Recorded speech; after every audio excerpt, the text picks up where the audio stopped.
मेरे साथ इस समय जो शख्सियत बैठी हैं, आप सभी इनसे अच्छी तरह से वाकिफ़ हैं। मोहिंदर सूदन जी, जिन्होंने अपनी ज़िंदगी के लगभग 20 साल जो है भाजपा में दिए। अब 2 दिन पहले इन्होंने नेशनल कॉन्फ्रेंस को ज्वाइन किया है। नेशनल कॉन्फ्रेंस ज्वाइन करने के पीछे क्या बात थी, क्या रहस्य है, और इसके अलावा काफ़ी ज़्यादा जो सवाल हैं लोगों के मन में है कि मोहिंदर सूदन जी ने आखिरकार नेशनल कॉन्फ्रेंस को ज्वाइन क्यों किया। इन सभी प्रश्नों के साथ आज हम जुड़ चुके हैं मोहिंदर सूदन जी। मोहिंदर सूदन जी, सबसे पहले तो आपका बहुत बहुत शुक्रिया कीमती वक्त देने के लिए। थैंक्स जी। तो इसके साथ मैं ज़रूर ये आपसे जानना चाहूँगा, आखिरकार ऐसी क्या बात होगी 20 साल के जो एक्सपीरियंस है आपने उसको साइड करके आज आपने नेशनल कॉन्फ्रेंस ज्वाइन की। शुक्रिया अंकुश जी, मैं आपके चैनल के शुक्रिया करता हूं जिन्होंने अपना कीमती समय निकाल कर आपने जहां पर मेरे घर पर आए। 20 साल का एक्सपीरियंस भाजपा पार्टी के अंदर काम करने का, बड़े दुख से कहना पड़ता है कि जैसा कि आपने पूछा कि 20 साल का काम करने के बाद आपको कैसी ऐसी नौबत क्या आई कि आपने भाजपा को छोड़ दिया। भाजपा छोड़ने का इरादा नहीं था, भाजपा हमारे तन मन में बसी हुई थी, लेकिन अफसोस से कहना पड़ता है कि 2009 के इलेक्शन में हमने काम किया, 2014 के इलेक्शन में हमने काम किया, मंडल प्रधान के जिम्मेदारी पर हमने काम किया, जनरल सेक्रेटरी की जिम्मेदारी पर हमने काम किया, सह प्रभारी के नाते हमने अभी काम कर रहे थे पीछे 2 दिन पहले, अब नहीं। तो जब मुझे सह प्रभारी बनाया गया, हालांकि मेरी जिला अध्यक्ष की इस बार जिम्मेदारी लगाई जानी थी, लेकिन अफसोस से कहना पड़ता है कि मुझे साइडलाइन किया गया, क्योंकि मेरा एक कसूर था कि सुरेंद्र चौधरी जी जो है वो भाजपा पार्टी में आए, उनके साथ मेरा बैठना उठना था, और जो हमारे लोकल लीडर थे उनको ये बात रास नहीं आ रही थी कि भाई सुरेंद्र चौधरी के साथ महेंद्र क्यों बैठता है। अब मुझे हैरानगी की बात थी कि एक आदमी अपने परिवार में आ गया और एक अच्छा लीडर है जिसके साथ समाज दुनिया जुड़ी हुई है, तो उसके साथ बैठना गुनाह थोड़ा है कोई। या तो वो पीडीपी का हो, एनसी का हो, आज के टाइम में है, लेकिन उस समय बीजेपी के थे।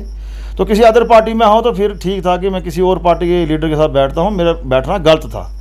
लेकिन बीजेपी पार्टी का आदमी और बड़ी शान शाकत से इन्होंने नशारा बस स्टैंड के ऊपर उनको ज्वाइन करवाया बीजेपी में, और उसके बाद इनको पच नहीं रहा था, शायद इनकी मंशा हमारे लीडरों की कुछ और थी, वो आज आस्ते आस्ते सामने आ रही है।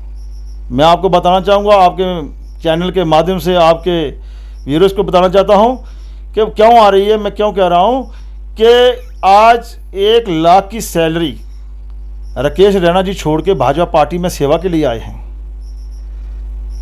सेवा तो इससे पहले भी कर सकते थे, आज कौन सी नौबत आ गई कि जो 1 लाख की सैलरी छोड़कर वो भाजपा पार्टी में सेवा करने के लिए आए। ठीक है, आप अगर सेवा करने के लिए आए हो तो किसी को टार्चर करने के लिए तो नहीं आए। आपने और जिला अध्यक्ष नीना शर्मा जी ने एक ग्रुप बना लिया, उसमें आपने ये सोचा कि सुरेंद्र चौधरी को हर जगह जो है उसको बैकफुट पर लाने की कोशिश करें, ताकि एक दिन ऐसा आए कि सुरेंद्र चौधरी खुद भाग जाए, या एन इलेक्शन टाइम में इसको टिकट नहीं दिलानी है क्योंकि उसकी विरोध करना है। वो एक सोची समझी साजिश के तहत उसको एक टीम वर्क को इस तरह तैयार किया गया कि वो सुरेंद्र चौधरी को साइड लाइन करने के लिए। तो मुझे उस समय ये पता नहीं था, मैं अनजान था उस समय, तो मैं अपने हिसाब से उसके पास बैठता था, उनके पास, और आपस में गपशप लगाते थे कि पार्टी के लिए काम करते थे। मैं आपको बताऊं अंकुश जी, एक बार की बात है, मोदी साहब ने आज से 7-8 महीने पहले की बात है, मोदी साहब ने एक हुक्म दिया था सेंटर से कि तिरंगा रैली जो है वो हर कॉन्स्टिट्यूंसी में होनी चाहिए। हैरानी की बात है कि चौधरी साहब ने तिरंगा रैली लाम से लेकर लंबेड़ी तक लाई। लंबेड़ी के लोग भी उसमें गए और उसमें मैं भी गया, लेकिन जो हमारी डीडीसी मैडम चुनिंदा भाजपा पार्टी से है वो वहाँ पर नहीं आए। राकेश रैना जी वहाँ पर उस समय नहीं आए। वो पार्टी सुरेंद्र चौधरी जी जो तिरंगा रैली लेकर सुरेंद्र चौधरी जी आए थे, लाम से लेकर नौशहरा से लेकर लंबेड़ी तक, वो भाजपा पार्टी की थी या किसी और की थी? इनको जवाब देना होगा, वहाँ क्यों नहीं आए? तो इन्होंने ग्रुप तो खुद बनाया, पार्टी को तोड़ने का आप तो खुद किया इन्होंने, किसी ने नहीं पार्टी तोड़ी। हम तो तब भी कहते थे मैंने तो प्रदेश अध्यक्ष जी से कई बार कहा कि जब जो पार्टी के 2 ग्रुप बन रहे हैं इसको बचाओ, लेकिन अब उसमें 2-4 कार्टून थे जो राकेश रैना साथ जुड़े हुए थे और राकेश रैना को वो गाइड करते थे। आज वो कहाँ गए? आज कौन सी नौबत आ गई इतनी कि आज उनको जम्मू भी जाना पड़ा? ये मतलब देखने वाली बात है कि अगर आपको लग रहा था, आज मैं सुन रहा हूँ कि नहीं जी उनके जाने से बहुत नुकसान हुआ है, आप ये नहीं कह रहे हैं, सेंटर से भी कह रहे हैं कि भाजपा पार्टी सुरेंद्र चौधरी के छोड़ने से बहुत बड़ा नुकसान हुआ है जम्मू रीजन के अंदर। तो पहले इनको दिखाई नहीं दे रहा था क्या? पहले नहीं इनको पता कि सुरेंद्र चौधरी कितना बड़ा लीडर है? उसको हम पीछे बैकफुट पे क्यों ले जा रहे हैं? उसको क्यों बार बार परेशान कर रहे हैं? तो ये मेरा कसूर इतना था, मुझे जिला अध्यक्ष का नंबर था मेरा इस बार। मेरे साथी है जनरल सेक्रेटरी हैं स्टेट के विभो गुप्ता जी, बड़े भाई हैं, उन्होंने एक बार कहा, पहली बार भी तो हुआ जो हुआ, दूसरी बार जब जिला अध्यक्ष की बारी आई तो मुझे कहने लगे महेंद्र जी इस बारी आपका नंबर टॉप है। तो मैंने कहा गुप्ता साहब नंबर वही पिछले बार नहीं लगाना। इसी बीच में आपकी बात को ज़रूर रोकूंगा। एक बार यहाँ दंदानी स्कूल में MP युगल किशोर जी भी आए थे, उन्होंने भी वहाँ पे बड़ी सभा में कहीं न कहीं ये बात शायद कही थी कि महेंद्र सिंह जी को डिस्ट्रिक्ट प्रेसिडेंट का दर्जा देना चाहिए। जुगल किशोर साहब ने तो कही थी, शायद उनको लगा होगा कि जो हमारा काम दर्शाता था उन्होंने देखा था, तो उन्होंने कहा था कि ये आदमी जो है डिस्ट्रिक्ट प्रेसिडेंट बनेगा, पार्टी और आगे बढ़ेगी। लेकिन वो हमारे जो लीडर हैं उनको ये बात पच नहीं रही थी कि महेंद्र सूदन आगे आ गया, पता नहीं क्या हो जाएगा। अब जा तो ये पार्टी के दुश्मन हैं, ये वो पार्टी को चाहते ही नहीं आगे बढ़े। मैं तो ये मानता हूँ कि ये पार्टी के दुश्मन हैं, ये पार्टी के हिदायत ही नहीं है, क्योंकि इनके पास वो काम ही नहीं है। जो ये काम कर रहे हैं वो सब पार्टी के विपरीत हैं। पार्टी का काम है, पार्टी का काम दिन रात करो, पार्टी को आगे बढ़ाओ। ये पार्टी को दिन रात पीछे ले जा रहे हैं। तो अब मुझे नहीं लगता कि जुगल किशोर साहब की वहाँ चली होगी, कहा जरूर होगा उन्होंने, लेकिन सुनी किसने होगी? इनके पास पावर थी, इन्होंने वही करना है जो इनकी मनमानी करनी है, जो इनके मन में है वो करना है इन्होंने। तो कहीं ना कहीं पार्टी को महेंद्र सूदन जी ने जिस तरह से पार्टी को छोड़ा, NC ज्वाइन की, कहीं ना कहीं पार्टी को बहुत ज़्यादा नुकसान है।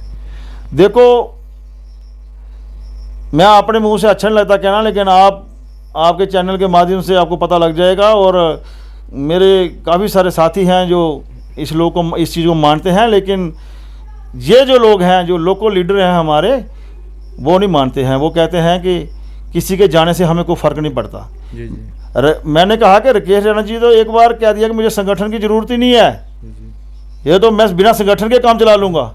अब वो कैसे चलाएंगे, अब पता लगेगा आने वाले इलेक्शन में संगठन के बिना कैसे काम चलता है। तो जो कार्यकर्ता जब आप भाजपा में थे, आपके साथ कंधे के साथ कंधा मिला के चलते थे, क्या वो सभी कार्यकर्ता आज आपके साथ हैं?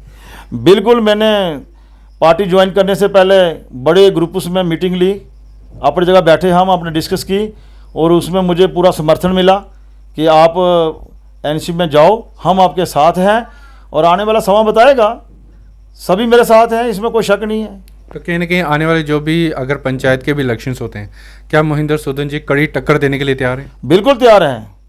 मैंने कहा कि इन्होंने पिछली सरपंची तो मुझे साथ में लेकर हराई।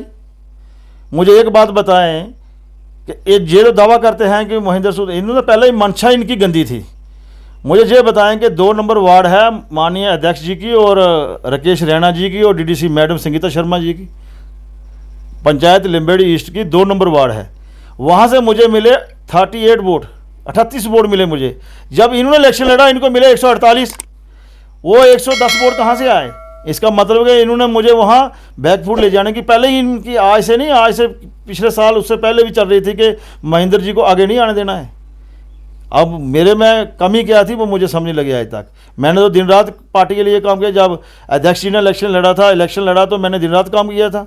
वो सभी जानते हैं, मेरे कहने से नहीं है, कॉन्स्टिट्यूंसी का कोना कोना जानता है कि हम पैदल चल चल कर लोगों तक पहुँचे। लोगों के घरों में रोटियां खाकर हमने टाइम पास किया, कहीं होटलों में नहीं खाई, कहीं बढ़िया खाना नहीं खाया, सिंपल खाना किसी घर में खाकर अपना टाइम पास किया। तो मैं कहता हूं कि दंदानी एक ऐसा गांव है। मैं एक बात आपको बताऊं कि जे वो पाकिस्तान के अंदर हुआ था ना, वो पंजशीर की घाटी, आपने सुना होगा शायद, ये पंजशीर की घाटी है। यहाँ से 3 गाड़ियाँ डेली भर के जाती थी कैंपेन के लिए। मुझे बताएं, ये लोग बताएं, संगीता शर्मा जी को पूछें कि कितनी बार आप MLA रविंद्र रैना जी की इलेक्शन में कैंपेन करने गई थी। यहाँ की मातृशक्ति जाती थी, एक गाड़ी मातृशक्ति की होती थी, 2 गाड़ी जेंट्स की होती थी और बड़े टेम्पू, उसमें भर भर के लोग दंदानी के जाते थे कंपेन करने के लिए हर इलाके में। तो फिर जाके हमारा इलेक्शन जीता था हमने। ये ऐसे घर बैठे इलेक्शन नहीं जीता गया था, लेकिन इन लोगों को लगा कि बड़े आराम से सीट मिल गई, तो इन्होंने सोचा कि अब लोग हमारे हैं, हम लोगों के हैं। लोगों के ये नहीं हुए, लेकिन लोग इनके हुए थे। अब लोग इनके नहीं हैं। तो अक्सर हम देखते थे जब भी किसी को कोई प्रॉब्लम होती, कोई परेशानी होती थी, लोग कहीं ना कहीं जब सड़कों पे आते थे तो कहीं ना कहीं मोहिंदर सूदन जी को अप्रोच करते थे। और मोहिंदर सूदन जी कभी अकेले नहीं आए, जब भी हमेशा हजूम के साथ आए। तो क्या वो जो हजूम है एनसी में ज्वाइन करने के बाद भी रहेगा? बिल्कुल रहेगा। कभी ज़रूरत पड़ी सड़क पर आने की, आपको सामने आ जाएगा अपने सबके। क्योंकि हमने अंकुश जी अपने स्वार्थ के लिए आज तक कुछ नहीं किया। अगर मैं अपना करने वाला होता तो शायद जहां आप बैठे हैं, ये कमरे की हालात देख रहे हैं कैसी है, मेरे मकान की हालात देख रहे हैं आप कैसी है। मैं एक सिंपल आदमी हूं, मैं बिल्कुल अपना टाइम पास अपनी मेहनत से करने वाला हूं। ये लोग 9 साल के अंदर इनके पास अरबों की संपत्ति होगी, तो मेरे पास लाखों की भी नहीं हुई, क्योंकि मैंने स्वार्थ के लिए काम ही नहीं किया। हमने संगठन के काम के लिया और भारतीय जनता पार्टी के लिए काम किया, तो हमारे पास पैसे कहाँ से आने थे। मैंने ये सोचा कि जो बीजेपी पार्टी के अंदर, बीजेपी पार्टी जो है वो गरीब के लिए है, लेकिन नहीं, वो बड़े बड़े ओहदेदारों के लिए है, बड़े बड़े पैसे वालों के लिए है, गरीब के लिए नहीं है। तो इसलिए क्योंकि मुझे डीडीसी इलेक्शन में भी जो एहसास हुआ, जिला अध्यक्ष बनने के टाइम भी मुझे जो एहसास हुआ, क्योंकि इन लोगों ने मुझे पहले लॉलीपॉप दिया कि जिला अध्यक्ष आपको बनाया जाएगा। जब बनाने की बारी आई, फिर बड़े बड़े ओहदेदार देखेंगे, मुझे वहाँ इग्नोर कर दिया गया। मुझे ये कहकर बताया गया कि आप एक गरीब मजदूर के बेटे हो, तो आप कैसे करोगे ये। तो मेरे उस समय मुझे बहुत दुख लगा कि जब मैंने मंडल प्रधानी करी, जनरल सेक्रेटरी करी, तब मुझे, मैं गरीब नहीं था, अब मैं जिला अध्यक्ष करनी है तो मैं गरीब हो गया हूँ। मुझे इस चीज़ का दुख है, और शायद ये ज़िंदगी में कभी जाएगा भी नहीं, क्योंकि हमने दिन रात पार्टी के लिए मेहनत की, काम किया, और लास्ट में पार्टी की गलती नहीं इसमें बोलूँगा। मैं आज भी बोलूँगा पार्टी की गलती इसमें नहीं है। अगर हम कहें कि भाजपा पार्टी की गलती है, जब भाजपा पार्टी की ये रणनीति है, ऐसा नहीं है। ये रणनीति इन लोगों की थी जो जहाँ डीडीसी के पदवी पर बैठाए गए, जो डीडीसी के हस्बैंड हैं, उन्होंने इस पार्टी को हाईजैक किया हुआ था। ये इन लोगों की गलती है। तो आने वाले असेंबली इलेक्शंस में कहीं ना कहीं जो एनसी है, जिस तरह से अब आपका जो नाता है कहने की एनसी के साथ जुड़ा है, एनसी किस तरह से भाजपा को टक्कर देने वाली है, और कौन सा कैंडिडेट जो आपको लगता है कि जो दावेदारी इस बार पेश करेगा एनसी की तरफ से? देखो ये अंकुश जी, बड़ी बात है, फैसला तो बड़े लोगों ने लेना है। माननीय डॉक्टर फरूक अब्दुल्ला साहब बैठे हुए हैं, एक्स चीफ मिनिस्टर उमर साहब बैठे हुए हैं, अब उन लोगों का फैसला है। लेकिन मैं ये मानता हूँ कि चौधरी साहब एक ऐसे शख्सियत हैं जो भाजपा को कड़ी टक्कर दे सकते हैं। और टक्कर नहीं कहूँगा मैं, वन साइड फैसला होगा। टक्कर तो होती है ना कि एक 30,000 वोट लेगा, दूसरा 32 ले रहा है या 35 ले रहा है, वो होगी टक्कर। ये वन साइड फैसला होगा। मैं आज आपके चैनल के माध्यम से बताना चाहता हूँ, ये चीज़ नोट रखना। जब भी इलेक्शन होंगे, अगर इनमें दम है, इलेक्शन करवा के देखें। अगर वन साइड फैसला ना हुआ तो तब मुझे बताना। लेकिन इस समय करंट की अगर हम बात करें तो भाजपा तो कहते हैं कि 50+ सीट्स जो हैं इस बार आने वाले जो भी इलेक्शन होंगे उसमें आएंगी। जो इनकी नीति है वो 50+ नहीं हो सकती, माइनस हो सकती है, क्योंकि नीति गलत है। अगर हम नीति को गलत तरीके से चलाएंगे, कहें कुछ करें कुछ, वो पार्टी चलाना बहुत मुश्किल है, संगठन चलाना बहुत मुश्किल है। हमारे जैसे कार्यकर्ता 20-20 साल के जो हैं, वो इस तरह अगर उनका मराद डाउन हो सकता है, तो आम आदमी के हम क्या कह सकते हैं। कुछ नए लोग आए हैं उसमें, वो भी बेचारे एक दिन हमारी जगह होंगे। क्योंकि मैं आपके चैनल के माध्यम से बताना चाहता हूं कि भाई, जितना महेंद्र सूदन और उसकी टीम ने वर्क किया है, तो शायद ही आप जीवन में कर पाओगे। और ये इनके काम है, ये तब तक इज्जत करते हैं जब तक आप इनके काम के हो। जब आप इनके काम के नहीं रहोगे, आप किसी इनके काम के नहीं तो किसी के काम के नहीं। तो जिस तरह से अब आप एनसी में आए, क्या सोच लेके आप एनसी में, और आगे की रणनीति क्या रहेगी आपकी? एनसी में हम ये सोच लेकर के आए हैं कि नेशनल कॉन्फ्रेंस जो है वो स्टेट का भला कर सकती है। काफ़ी सारी चीज़ें हैं जो इस स्टेट को दे सकती है, तो हम उस पर मुतमिन हुए हैं। और चौधरी साहब ने जब एनसी ज्वाइन की, तो हमने पूरे विचार करके, पूरा उसके अंदर जाकर, देखकर, सोचकर फिर उसके बाद एनसी ज्वाइन की है। नहीं तो पार्टियां और भी थी, और भी कोई ज्वाइन कर सकते थे। लेकिन अभी चौधरी साहब का कहना है कि ये मेरी एक मात्र लास्ट पार्टी है जो मैंने एनसी ज्वाइन किया, मरने दम तक यही रहेगी, क्योंकि भाजपा पार्टी भी वो छोड़ना नहीं चाहते थे, उनको मजबूर किया गया छोड़ने पर, इसलिए उन्हें भाजपा को छोड़ा। शायद अगर मजबूर ना करते, इन लोगों को मंशा सही होती, तो वो कभी भाजपा को नहीं छोड़ते। जी, मोहिंदर सूदन जी ने अपने 20 साल में अभी तक क्या क्या जिम्मेदारियां अपनाई थी, क्या क्या जिम्मेदारी, कौन कौन सी जिम्मेदारी पे आपने काम किया, एक बार मैं ज़रूर चाहूँगा वो आप हमारे दर्शकों को बताएं। अंकुश जी, जब मैंने इलेक्शन लड़ा पहली बार सरपंची का, तो तब ये इधर हमारे लीडर लोकल नहीं थे, ये सियासत में नहीं थे उस समय। तो इलेक्शन लड़ा, उसमें मैं ये ज़रूर कहूँगा कि हमारे प्रदेश अध्यक्ष के पिताजी मेरे गुरु भी हैं, मैं आज भी उनका सम्मान करता हूँ, और उस समय भी उन्होंने मेरा बहुत सहयोग दिया। आज भी वो परेशान होंगे, मैं ये कहीं नहीं कहूँगा कि वो खुश होंगे कि महेंद्र बाहर चला गया है, लेकिन आज वो ज़रूर परेशान होंगे। लेकिन आज मैं आज भी उनकी इज्जत करता हूँ, दिल से करता हूँ, क्योंकि उन्होंने मेरे गुरु हैं, मैं उनके पास पढ़ा हूँ। तो उन्होंने मेरा पूरा और उनके लगभग नियर और आगे पीछे सभी ने सहयोग दिया। मेरा सरपंच बना, सरपंच बनने के बाद मेरा एक बिजनेस था ट्रांसपोर्ट का, मैं उसको चलाता था। लेकिन जब मुझे जिम्मेदारी मिली सरपंची की, तो मैंने अपने ड्राइवर हायर करके वो ट्रांसपोर्ट पर चढ़ा दिया और ख़ुद मैं सरपंची देखनी शुरू कर दी।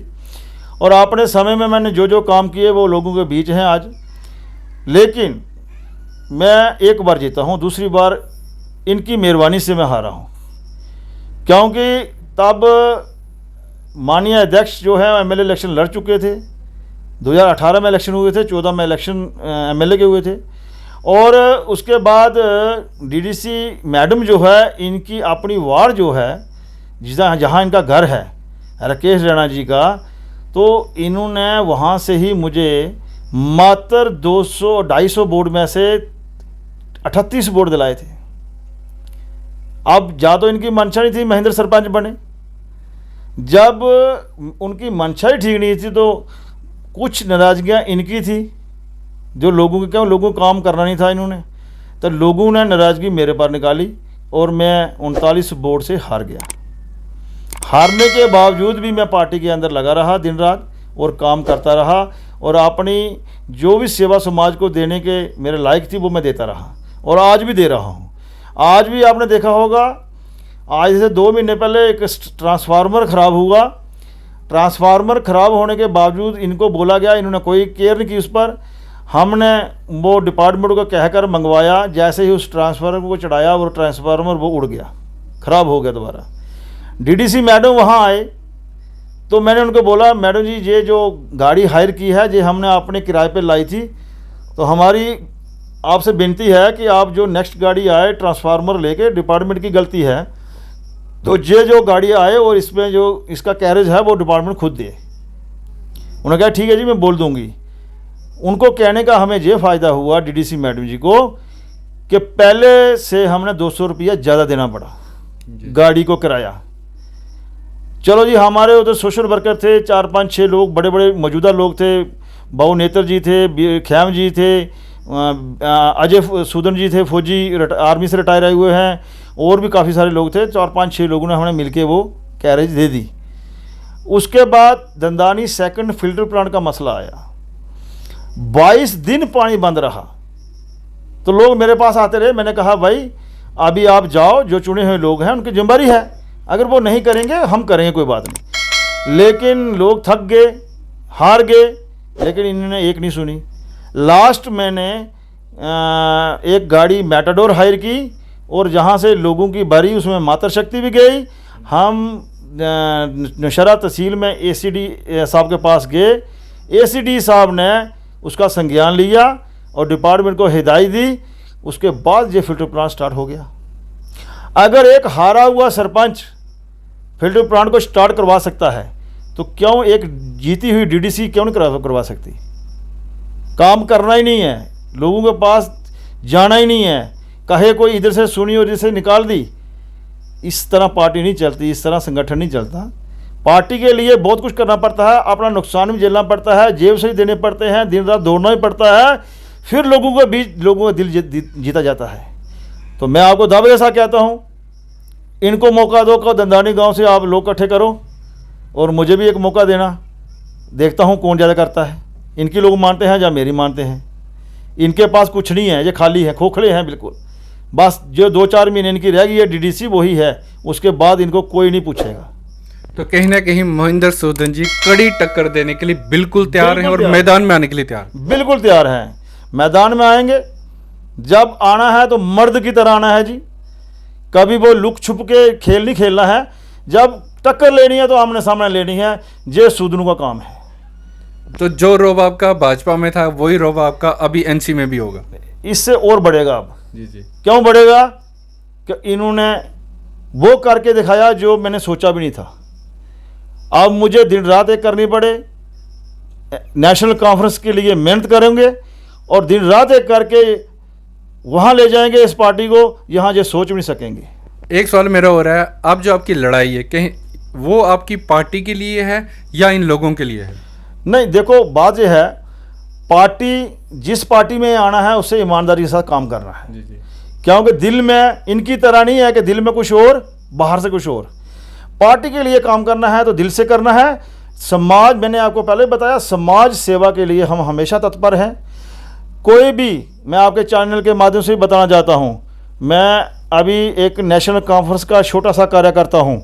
अगर कहीं भी किसी को भी किसी प्रकार की ज़रूरत पड़ती है तो आप महेंद्र सूदन को याद करें। अगर आपका काम ना होगा, जो करने लायक है, करने वाला काम होना चाहिए, गलत काम नहीं को करेंगे। ये मैं आपको बताना चाहता हूँ आपके चैनल के माध्यम से। सही काम के लिए हम खड़े हैं, किसी के साथ गलत हो रहा है वहाँ हम खड़े हैं। जहाँ भी कोई हमारी ड्यूटी लगाएगा, दिन होगी रात होगी, हम ड्यूटी देंगे अपनी। तो ये थे हमारे साथ महेंद्र सूदन जी, जो आने वाले इलेक्शन में कहीं ना कहीं उन्होंने बहुत ही सख्त दावेदारी पेश की है, मैदान में उतरने ही वाले हैं और कड़ी टक्कर भी देने वाले हैं। तो अब देखने वाली बात यह है कि आने वाले इलेक्शंस में होगा क्या, कि महेंद्र सूदन जी से रिलेटेड अगर आपको कोई भी सवाल है तो हमारे कमेंट बॉक्स जो है वो हमेशा के लिए ओपन है। आप अपने जो सवाल हैं महेंद्र सूदन जी के लिए, वो अपने जो सवाल हैं कमेंट बॉक्स में अपने टाइप कर सकते हैं। तो वीडियो को लाइक करें, शेयर ज़रूर करें। जय हिंद, जय भारत।